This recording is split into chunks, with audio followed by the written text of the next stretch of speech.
Aku dah jadi bomoh instant time tu. Aku constantly jerit kat dia. Kau istighfar. Sambil aku sebut La ilaha illallah, La ilaha illallah. Assalamualaikum warahmatullahi wabarakatuh. Kembali lagi kita dalam Seismik Seram jam 12. Seperti biasa, ramai yang minta kita buat episod lain untuk Seismik Seram jam 12. Dan malam ini kita punya tema cerita seram adalah bertemakan hotel. Dan panel-panel kita malam ni seperti saya, moderator anda Zaidi Aziz, dan juga kita ada perempuan. Maafkan saya tidak boleh terlalu happy kerana ni adalah mood seram. Okey, yang kedua kita ada panel kita. Mungkin korang tak pernah nampak wajah ini di dalam Seismik, tapi inilah wajah di belakang kamera. Amirul. Hai, saya Amirul. Begitu perlahan. Kena pelan-pelan sebab seram.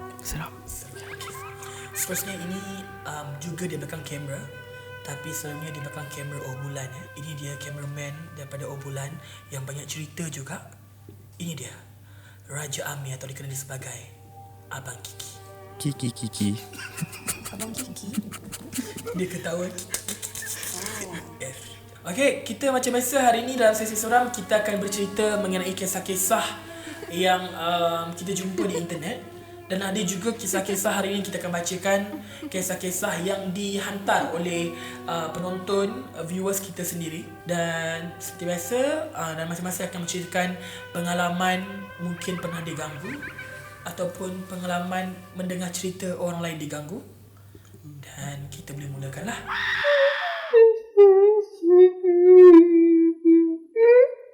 Tajuk kali ini adalah selimut ditarik few times. Kredit kepada nama IG nama dia punya ni Waznah_Azhar maybe. Cerita ini berlaku time aku nak ambil barang dekat uni di Kuantan. Aku pergi tahun lepas dengan abang, kakak dan ayah aku. Kami bertolak awal pagi dan sampai lewat petang di sebuah hotel di Kuantan. Nak dipendekkan cerita, aku, kakak dan abang aku duduk satu bilik dan ayah aku duduk di bilik lain sebab nak bagi peluang ayah aku rehat sepenuhnya tanpa gangguan bising dari kami. Tapi lain pula jadinya apabila ayah aku nak menunaikan solat maghrib, ada benda yang menepuk bahu ayah aku. Tapi selamba je ayah aku cakap yang dia nak solat ni jangan ganggu.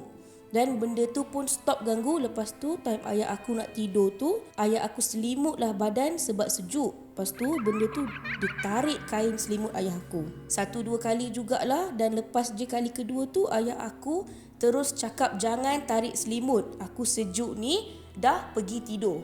Selang dari kejadian tarik selimut itu, ayah aku terjaga balik dan tengok-tengok kain tuala yang dijadikan alas kaki dekat depan bilik air diletakkan di atas dada ayah aku.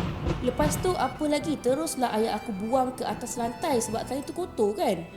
Bila ayah aku bangun subuh, dia nampak alas kaki yang dia campak malam tadi tu dah dihampar balik oleh benda tersebut. Actually ayah aku bagi tahu ni pun time kami dah sampai kat rumah. Dan dalam masa tu juga aku ada bagi tahu ayah aku yang aku dengan kakak aku time malam tu ada dengar bunyi benda terjatuh macam guli. Biasalah selalu dengar bunyi guli kan. Ya. Lepas tu aku cakaplah dekat akak aku yang aku malas nak layan sangat. Dan kami pun tidur macam biasa. Alhamdulillah dia tak ganggu kami, cuma ayah aku je lah. So peringatan untuk kita semua sebelum nak masuk bilik hotel, bagi salam dan baca ayat kursi terlebih dahulu. Betul. Sekianlah cerita daripada aku. Daripada ni lah. Daripada Was. Daripada Was lah. Nama penuh Was. Betul. Ya. Pengalaman sendiri pernah diganggu, dikacau, dihantui atau dihuni? Kan? Sampai dihuni. Ada orang dihuni badan dia. Okey, aku tak ada pengalaman kena. Kalau kat aku pun benda-benda biasa-biasa je lah. Tapi ni pengalaman terjadi kepada bapa aku sendiri. Aku tak ingat waktu, tapi aku tak ingat lah. Masa tu aku dajah-dajah kot, aku tak ingat dia buat apa. Bapa aku kan dia chef kan. So dia buat kek. Suatu hari ni pagi lah, dalam pukul 4 pagi macam tu, dia nak pergi hantar kek dia tu ke kawan dia lah, ke rumah kawan dia. So dekat rumah aku dulu ada satu surau tau. Masjid Ubudiah aku tak silap aku. Ni kat mana? Rumah yang Dekat, mana? rumah aku kat Shah Alam lama dulu. Lama dulu. Rumah aku lama dulu. Bapak aku pukul 4 pagi jalan macam biasa. Kau buka radio, dengar macam happy-happy kan. Okay, kau bayangkan. Okay, ni bapak aku jalan masjid tepi ni. Okay, so dia jalan macam biasa lah. Tiba-tiba jalan depan sikit. Tiba-tiba dia macam tergerak hati nak tengok cermin atas tu. Ayuh. Ni naik kereta lah. Tengoklah, dalam kereta Allah. ada sesuatu di betul-betul depan masjid tu. Dan dia pakai telekung. Bapak aku relax lah. Macam tak Orang apalah balik- kot. orang balik masjid lah kot. Mungkin tak tahulah. Aku tak tahu lah nak solat apa benda pukul 4 pagi tu.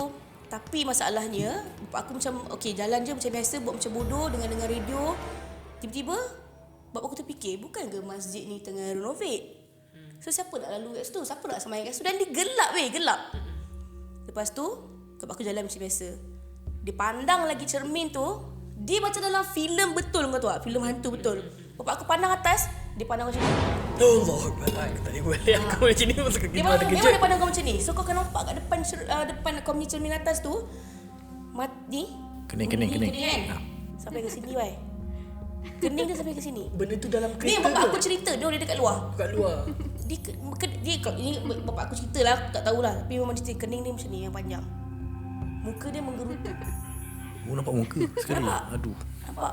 Menggerutu. Kau bayangkan kalau aku time tu apa aku nak rasa je ni. So bapak aku macam relax. Bapak aku depan tu ada bumper ke tak ada bumper ke, laju jalan. Sampai tak macam tu. Tu betul. Cumanya yang bapak aku yang aku ingat dia cerita separuh. Dia pakai telekong tu separuh. Separuh je. Tak So cukup. aku nampak lah kaki dia. Dia pijak ke tanah ke Pijak tak kan? tanah ke tak ke. Balik daripada tu bapak aku demam seminggu. Mesti kena demam Memang aku tak tahu lah benda tu apa. Tapi of course lah kita tengok benda yang Yelah, tak benda pernah yang tengok. terperanjat. Orang kata terperanjat. Memang demam seminggu. Benda tu memang betul. Dan lepas minggu tu ada apa pergi tak? Bapak kau benda kena kacau? Tak ada apa dah? Dia tak ada. Itu first and the last lah. Saya akan bacakan cerita kedua. Rasanya cerita ni pernah viral dekat Twitter, kat Instagram tahun lepas. Dan juga baru-baru berlaku sebab selepas PKP tahun lepas. Okey, cerita kedua ni tajuk dia Mata Kau Kenapa Merah? Rakan Kena Rasuk Dekat Hotel di Ipoh. Kredit Instagram Sid and Luna _Malaya and at Twitter viral. Cerita bermula bila kami first check in di hotel. Aku memang dari dulu mengindam nak stay kat hotel ni, tapi tak pernah ada rezeki. So bila malam baru turun dari Cameron, naklah stay kat Ipoh. Aku pun google lah nama hotel tu. Tambah pula dengan post PKP, after PKP lah, dia bagi diskaun. So kira dah macam bulan jatuh ke riba lah. Kalau tengok vibe dia memang Instagramable. Habislah dalam otak dah plan siap-siap angle nak OOTD. So sampai je kami terus check in dan dia tunjuk bilik. Aku sempat tanya bilik penuh tak? Dia kata tak penuh sangat. Dia pun tunjuk bilik kami. Masuk-masuk je kami tercengang. Jamban tak ada pintu. Dah lah tak ada pintu. Siap tutup pakai kain jarang saja. Ai, hipster betul, kata aku dah mati. Dalam hati dah rasa potong sebab katil sebelah jamban yang tak ada pintu. Aku selalu dengar ustaz kata hotel toilet tempat kotor. Jangan pernah biar pintu toilet terbuka. Time tu hati dah rasa tak selesa. Tapi disebabkan dah lama nak rasa, so insting dah jadi hal kedua. Dah pun maghrib masa tu, bila duduk dalam bilik tu bertiga waktu tu, aku rasa sunyi betul. Maybe sebab bangunan tu bangunan lama, bilik lain pun tak ada orang. So dengan automatiknya, aku pasanglah surah mengaji kat phone dalam bilik tu. Aku serius tak terfikir apa-apa vibe menakutkan. That time aku cuma rasa sunyi lah, dan waktu maghrib pula. So aku pasanglah orang mengaji. Lepas mandi, kami keluar dinner kat cafe area situ. Cafe tutup jam 12. Kami pun dah tengok jam 11.30 malam. Nak gerak balik nak gerak balik hotel. Bila kami balik semula ke bilik, jam 12 malam. Masuk je kita orang bersembang lah masing-masing. Memang jenis mulut banyak. So cerita nak disampaikan pun banyak lah. Sedar-sedar dah pukul 1 lebih. Kita orang pun dah start mengantuk. Kawan aku pun pergilah cuci muka dekat sinki yang kedudukan dia betul-betul depan katil.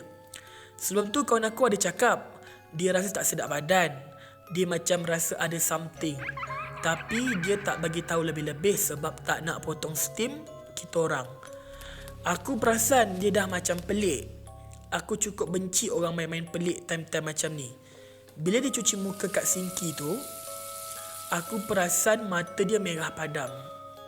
Mulut celupar, aku pun tegur. Mata kau kenapa merah tu?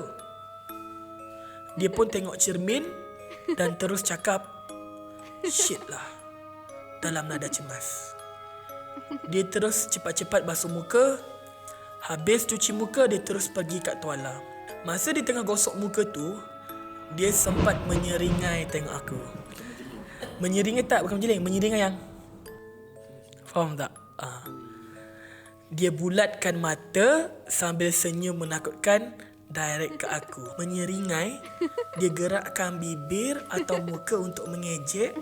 Senyuman yang menampakkan gigi. Maybe something like, aku tak nak bagi contoh gambar. Cukup aku tulis poster ni pun bulu roma aku meremang bila ingat balik cara pandangan dia tu.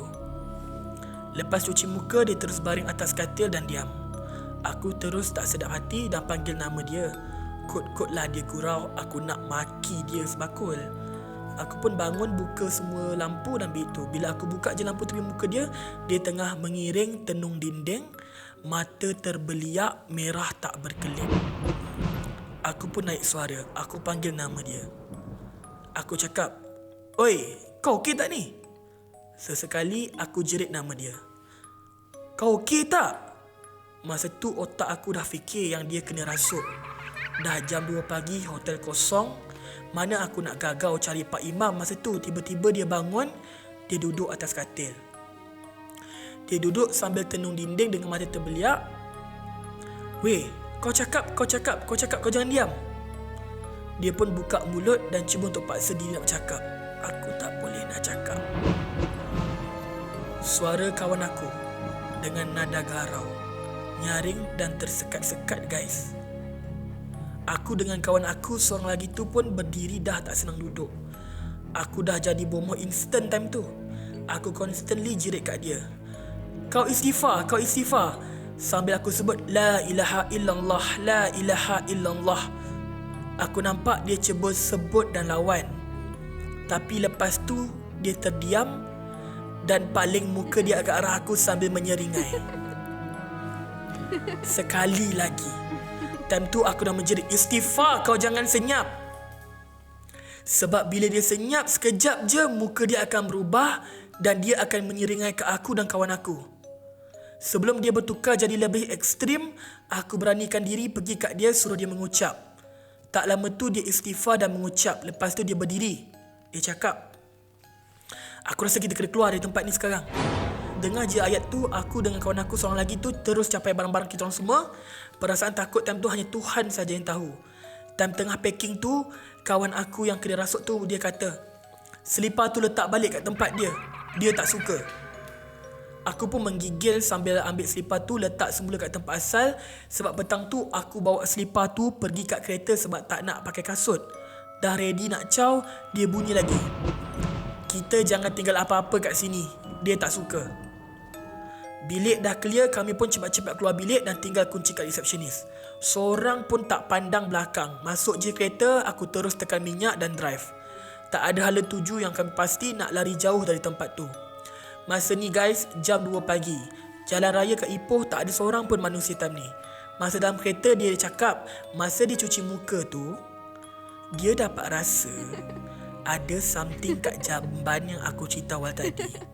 Dia tak nampak rupa benda tu, tapi dia dapat rasa. Dan bila tengah cuci muka tu, once aku tegur je mata dia merah, dia tengok cermin depan dia, terus dia nampak yang rambut dia panjang dan muka dia berubah. Sebab tu dia cakap dalam nada rengsa tu. Lebih kurang sejam jugalah kita orang melilau satu bandar Ipoh, tak tahu tempat mana nak tuju. Dah jam 2 pagi, nak pergi masjid pun masjid tutup. Nak pergi balai pun kan kata kita gila pula. Masa tu jalan pula kosong. Kiri kanan Ipoh pula banyak bangunan lama. Aku selalu dengar misteri jam 12, tak pernah sangka aku akan alami sendiri malam tadi. Dalam jam 3 pagi, kita orang cuba nasib pergi jumpa satu hotel kat Ipoh ni. Ada satu bilik kosong time tu. Once check in, kawan aku tu mandi dan alhamdulillah kita orang dapat tidur sampai pagi. Ni antara pengalaman yang kita orang takkan lupakan sepanjang hidup. Lepas ni kalau ada klien kahwin kat Ipoh nak siapkan, for sure aku akan balik on the same date juga. Bila difikirkan balik, mungkin ini berlaku sebab hotel ni baru buka sebab dah lama PKP kan.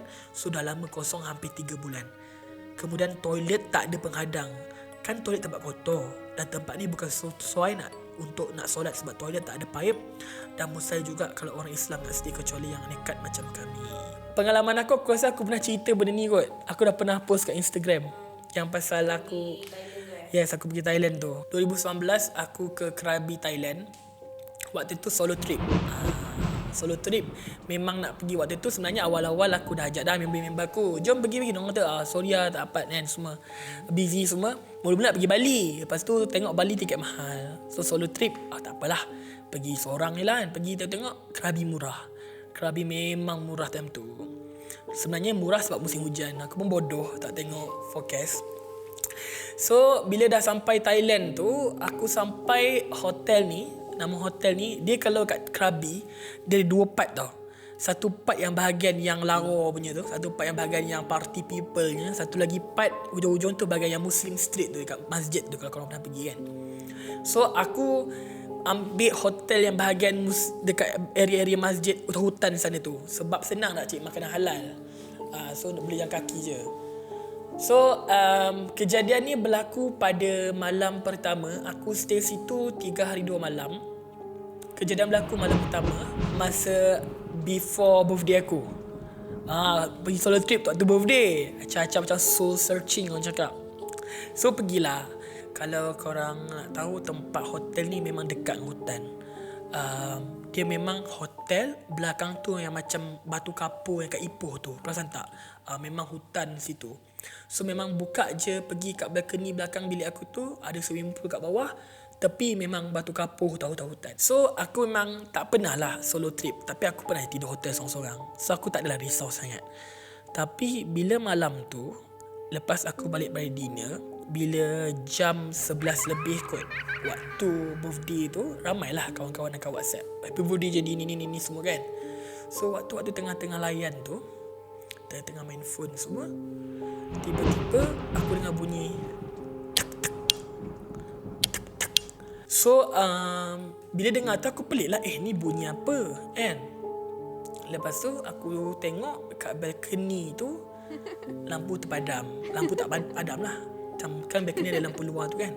Bila aku dengar bunyi tuk tuk, aku pandang balcony tu lampu buka pula. So aku cakap ni bunyi Swiss balcony ke kan. Aku waktu seorang-seorang, aku pergilah dekat switch lampu tu. Aku try tekan bunyi dia sama tak. Tak, tak, tak, tak, sama kan. Tapi dia berlaju lah tak, tak, kan. So bila aku dengar bunyi tu, aku pandang lah lampu luar. Lepas tu dia berkelip sekali. Tak, tak. Aku macam dah, aduh tak boleh ni. Aku macam okay. Memang aku waktu dah fikir dalam otak aku kat Thailand, hantu dia mungkin lain. Mungkin lebih ekstrim kan. Kita takut kan. So aku pergi balik dekat katil. Aku buat relax je lah. Macam okay, lepas aku tutup langsir semua. Sebab balcony tu aku tutup langsir semua. Aku biarkan je lampu tu buka. Lepas tu tak ada bunyi dah. Sampailah tiba-tiba kat bilik sebelah ada bunyi ketuk kat dinding. Aku memang kepala aku waktu tu tengah main phone kat katil, memang aku tengok kat sini.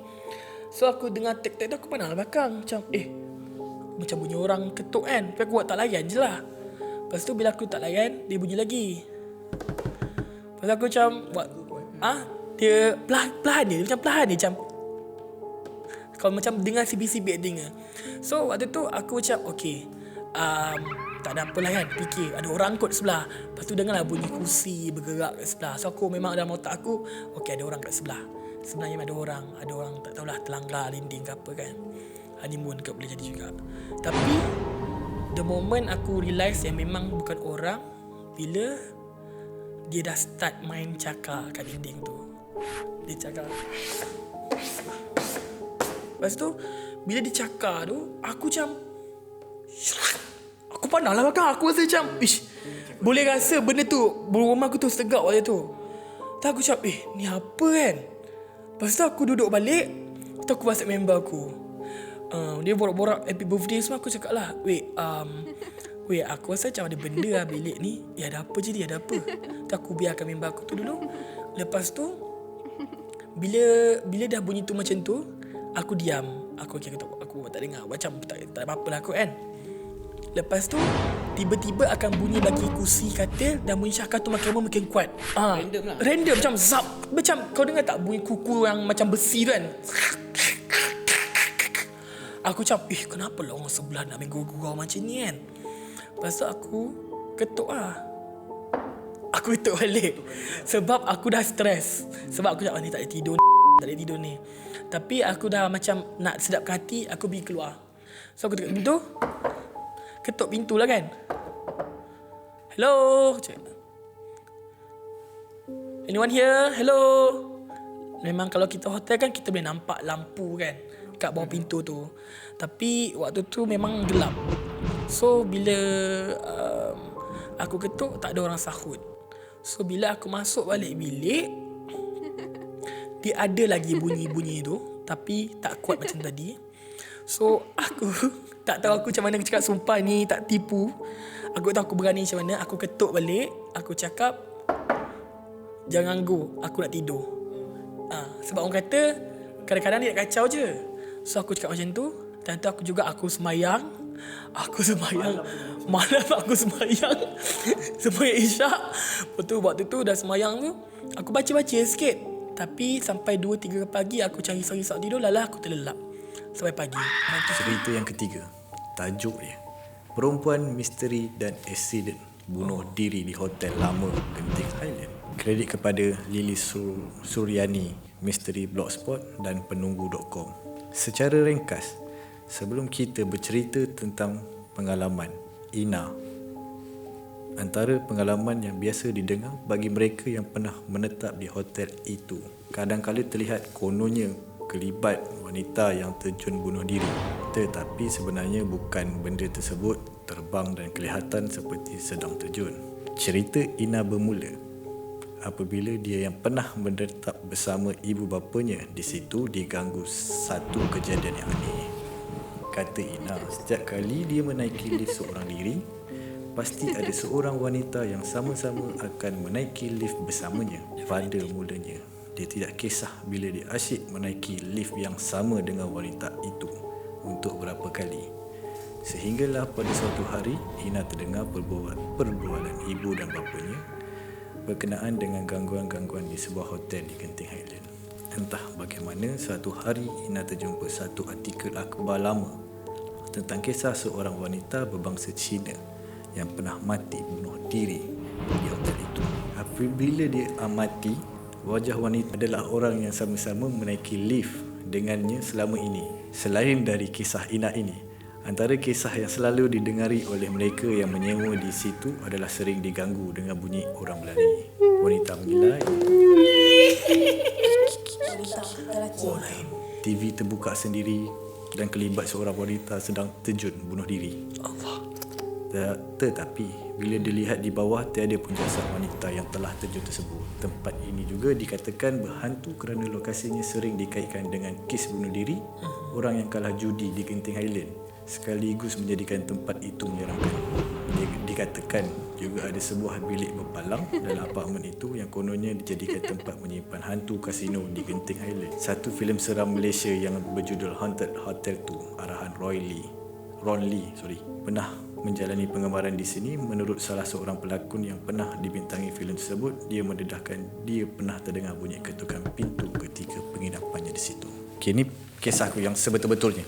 Dan orang itu pun masih hidup kalau nak bercerita. Okay, ini tahun 2016. Aku kena pergi ke Lumut. Atas dasar kerja ke TLDM. Lepas tu ada satu, dah sampai Lumut tu ada satu hotel yang lama lah. Orang cakap kalau di hotel lama paling besar kot kat Lumut. Betul-betul depan TLDM. So hari yang pertama, satu malam, kita dalam satu bilik tu ada 2 orang. Lepas tu kawan aku tu keluar. Malam tu dia hilang. Aku tak tahu dia pergi mana. Lepas tu aku pun tinggallah seorang dalam bilik tu. So sementara kau tinggal seorang dalam pukul 9, pukul 10 macam tu lah. Aku pun time tu baru kahwin. Aku pun telefon lah isteri aku. Tengah-tengah telefon, cakap borak sambil TV terbuka. Bilik terang, tak gelap, tak apa semua. Tengah-tengah borak apa semua. Telefon aku line tak ada.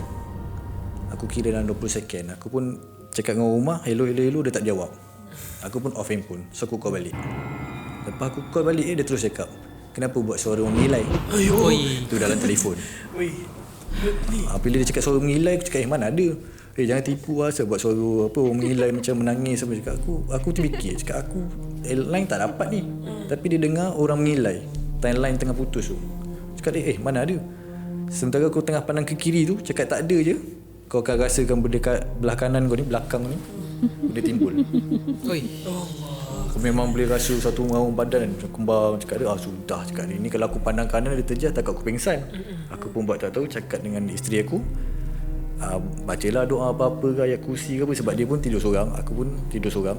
Dia sekali pergilah. Tak ni dia kat rumah.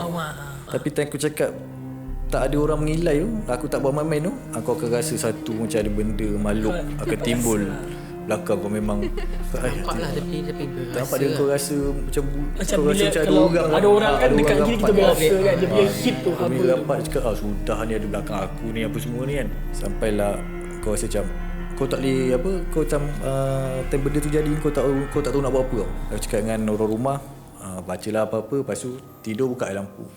Aku tutup telefon, aku tengok TV tapi aku tak akan pandang belah kanan. Dia sentiasa kau rasa memang ada.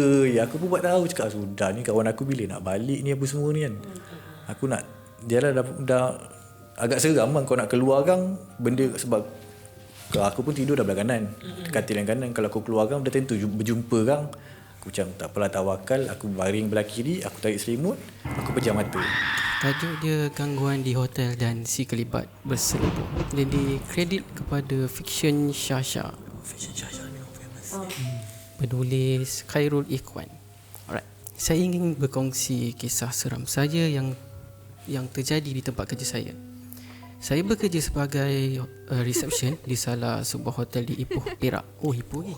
Selain saya juga ingin berkongsikan pengalaman seram staf yang bekerja di hotel ini. Sejurus selepas kerajaan membuat pengumuman Perintah Kawalan Pergerakan Bersyarat,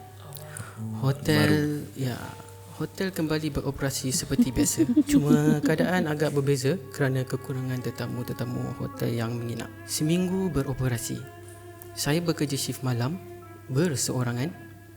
Seperti biasa, datang kerja buat opening shift. Agak bosan juga pada ketika itu kerana suasana agak sunyi, sepi. Untuk menghilangkan rasa bosan dan sunyi, aku layanlah movie kat komputer yang 2 jam. Dah 2 jam lah berlalu aku tengok movie kat komputer ni. Okay, tu mata sudah mula rasa berat dan mula rasa mengantuk. Untuk menghilangkan rasa mengantuk, aku bancuh lah kafe panas. Kemudian aku mula memeriksa reservation yang akan masuk pada hari esok. Tak banyak pun perlu diperiksa kerana tak banyak reservation pada esok hari kerana masih lagi PKPB. Tiba-tiba aku rasa seperti diperhatikan, tetapi aku abaikan je lah. Mata tiba-tiba tertumpul ke arah tandas dan pada masa tu jugalah aku terlihat kepala seorang sedang mengintai dari arah tandas. Okey, waktu dia tergamam seketika. Aku pandang ke arah lain. Alihlah pandang dia kan. Lepas tu aku cuba pandang sekali lagi. Alhamdulillah, kelibat kepala tu dah hilang. Setahu aku, memang tiada orang yang turun ke bawah atau sesiapa yang masuk ke dalam kawasan lobi. Kemudian aku terdengar pula kerusi dekat bahagian kafe ditarik oleh seseorang. Allah, hujan apa yang cuba kau bagi kat aku ni? Aku beranikan diri untuk melihat CCTV. Sah, memang tak ada siapa kat situ. Lepas tu aku kemudian istighfar dan selawat, berharap supaya entiti itu tidak muncul depan mata lah. Memang berisiko kalau kerja malam ni. Kisah ini diceritakan sendiri oleh staf housekeeper sendiri. Mereka selesa mengemas bilik. Mereka kemudian berehat di bilik restroom. Salah seorang staf housekeeper mahu memeriksa beberapa bilik yang kosong. Ketika hendak masuk salah satu bilik berdekatan dengan restroom mereka, dia terlihat seorang sedang berselubung dalam selimut menghadap tingkap. Dia yang terkejut lalu bertanyakan kepada reception bilik tersebut, ada orang sudah check in. Dia terkejut dengan jawapan resepsionis kerana resepsionis memberitahu tak ada tetamu yang check in di bilik tersebut. Dia kemudian memanggil beberapa housekeeper untuk menemaninya. Sebaik saja pintu bilik dibuka dan menyalakan lampu, kelibat itu seolah-olah kait dalam selimut dan selimut tersebut jatuh secara perlahan-lahan. Agak menyeramkan juga jika terjadi kat aku sendiri. Memang betul apa yang diperkatakan. Setiap hotel, tak kiralah mana-mana tempat, mesti akan ada penunggu atau gangguan. Kita sebagai manusia tidak perlu rasa takut sangat dengan mereka ni, kerana mereka bukan makhluk yang sempurna. Manusialah sebaik-baik kejadian Allah Subhanahu Wa Taala. Mirul, pengalaman sendiri macam mana? Yang pernah diganggu? Pengalaman benda ni dah benda Prexpo ni dah bertahun lama, tak ingat dah. Mungkin 2014 atau 2013. Time tu aku join this activity Citra Warna. Dijadikan cerita aku dia macam besar Citra Warna ni ada tema-tema sendiri setiap kumpulan kan. So aku punya kumpulan is parkour punya kumpulan lah. Kita orang ada buat persembahan macam lompat mesin macam acrobat tu. Lepas tu untuk kita orang senang untuk berkumpul sama-sama. And then tempat pun kena tinggal tempat yang sama lah. Jadi kita orang tinggal dekat UKM Bangi. Kat hostel lah belah mana tak ingat. Macam naik bukit sikit kan. Lepas tu masa first day sampai tu, macam aku tak rasa apa-apa pun. Aku jawab okey je lah. Oh okey, dah sampai kat sini. And then first day tak ada apa-apa. Second day tak ada apa-apa. Bila dah third hari ketiga tu, waktu tu dah nak masuk waktu maghrib. And organizer sana dia akan sediakan makanan lah kita orang. Makan pagi, tengah hari dan malam. Okay, kita orang ambil paket makanan untuk malam ni kat kantin bawah tu dan atas. Dan by that time tu tahu bilik hostel macam kecil je kan. So sini pintu, katil tingkap macam tu je. So aku duduk kat bawah. And then member aku ni duduk menghadap lah. Kita sama menghadap makan tu lah. Time tu kita orang macam penat, tak banyak bercakap. Berdua je lah. Berdua orang je dalam bilik tu. Tengah-tengah makan tu tiba-tiba dia laju putus. Aku dengan member aku macam pandang lah muka-muka. Itu sama pandang.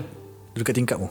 Dekat pintu. Oh, kat pintu. Tinggal sini, pintu sini. Waktu tu memang first time aku macam nampak kelibat ni kan.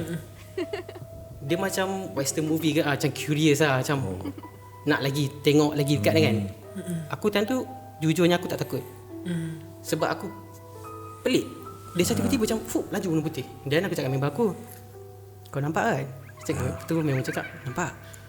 Tu macam waktu member aku macam gigi-gigilan. Nak buat apa ni? Aku tengok dulu, kalau apa-apa berlaku dah pandai lah dia cakap kan.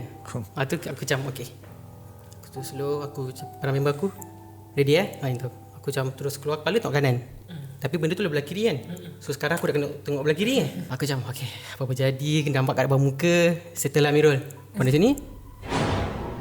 Tak ada. So macam okey, aku cakap okey, tak ada. Tu aku pandang member aku pelik lah. That feeling tu macam pelik. Sebab tak ada dengan tapak kaki. Dan aku boleh nampak rambut dia tu Macam terbang. Memang boleh nampak. Laju lah benda tu. Lepas tu dia tak habis kat situ lagi. Kita orang ada lagi member lain dekat ada member tapi duduk dekat blok yang lain. Dan malam tu juga macam kita orang jumpa lepak untuk macam kita orang cerita lah benda yang berlaku kat kita orang punya bilik tu. Tengah show cerita ni, member aku ni pula dia termenung satu tempat yang tu. Berdiri tegak yang tu. Dia macam mula straight. Lepas tu dia bongkok, dia tengok kan tu. Aku cakap dengan dia, kau tahu mana benda? Dia jenis pakai lepas dia cakap, kau nampak tak benda macam ada kain lipat atas bawah macam tengah berdiri? Kat mana? Aku cakap, tu ha. Dia cakap tunjuk lagi kan tu. Aku cakap, kau ni. So dia nampak benda tu dekat futsal court tu lah. Jauh betul. Dia macam tak tahu macam mana dia nampak ni. Lepas aku pun pandang, aku pun nampak benda yang sama yang lah. Dan aku macam beranikan diri sikit. Aku jalan dekat jalan raya tu. Lepas tu macam ada bukit. Tu futsal kan. Aku pandang lama. Rupanya tu tempat yang untuk masuk apa? Gate. Jaring tu je. Masuk jaring futsal. Futsal kan jaring. Jaring futsal tu je lah bodoh. Yang pintu futsal tu. Okay, itu sahaja cerita untuk Seismic Seram edisi hotel pada malam ini.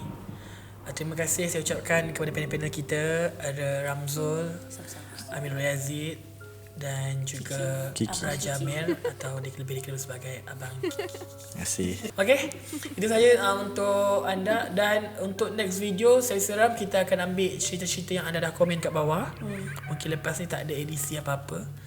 Dan kita orang nak panggil orang yang pernah dihuni dan pernah berjumpa di depan. Okey, itu sahaja untuk sesi seram malam ni. Jangan lupa untuk like, share dan subscribe. Nantikan episod seterusnya Seismic Seram Jam 12.